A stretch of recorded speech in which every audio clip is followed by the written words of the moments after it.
Yo, what's up guys, it's Mick, and from now on I want to try to keep my commentaries as short as possible, definitely under 5 minutes, because I'm realistic and attention spans continue to get shorter and shorter, and I've always felt like the gameplay is still a fundamental part. I don't really like the podcast feeling, or a lot of the videos I watch, I just open up different tabs and listen to the audio, but I like go out of my way to get interesting gameplays, unique gameplays, like right now, STG challenge on Origins in the staff room, and I've never seen this on YouTube before, so like I was actually excited to bring this because it's something different, I guess. But yeah, I have Jug. I have another gameplay where I was playing the whole round without Jug, and I'll use that for a different commentary. But anyways, the topic I want to talk about was the future of the gaming industry, and by that I mean like the production and distribution side of it, not necessarily like the entertainment part in YouTube, which what we're familiar with. So like, there's this new company that I was reading about on my phone where they're gonna be like the Netflix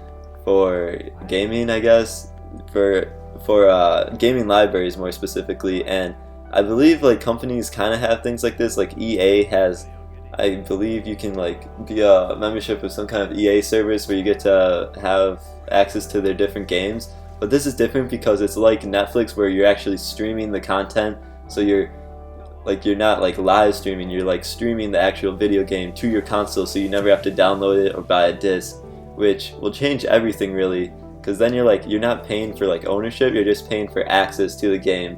And we've seen this in other industries besides the television and movie and film industry, like with Netflix. See this with music industry especially, which is actually kind of like a rising problem with Spotify and Pandora and SoundCloud, where streaming music is becoming popular, but like the money artists make from streaming is practically nothing. Like it's literally like the statistics like a 700th of a penny for each play they get on a stream on Spotify, at least I know, and that's just like awful.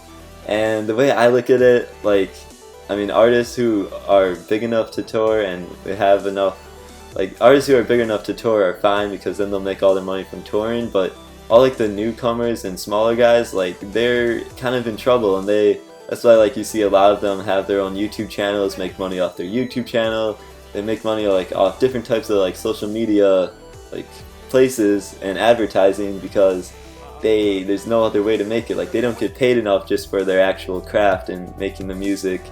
And honestly, the way I look at it, like artists should stop signing with like record labels and everything, because they should just like market themselves, honestly, kind of like the YouTuber mentality. Like just produce your own content and advertise it, like, and like do it that way. Like don't sell it to some other company or anything, because you're not getting paid enough. Like the majority it's not like Spotify doesn't pay for the music at all. They pay like a whole lot. They pay like 250 million a year for the music they stream, but most of it, the large majority, goes to all the actual owners of the recordings, so all the record labels, and that's detrimental to the artists and content creators.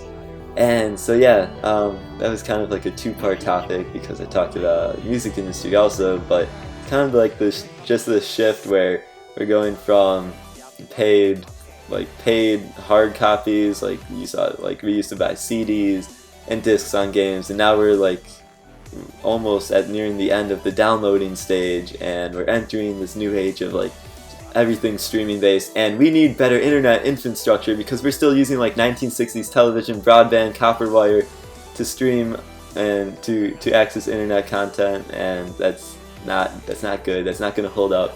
We need Google Fiber, the glass Google Fiber cables all throughout the United States, because a lot of European countries are already ahead of us. And yeah, that's the end of the commentary. I'm Mick, and I'm out.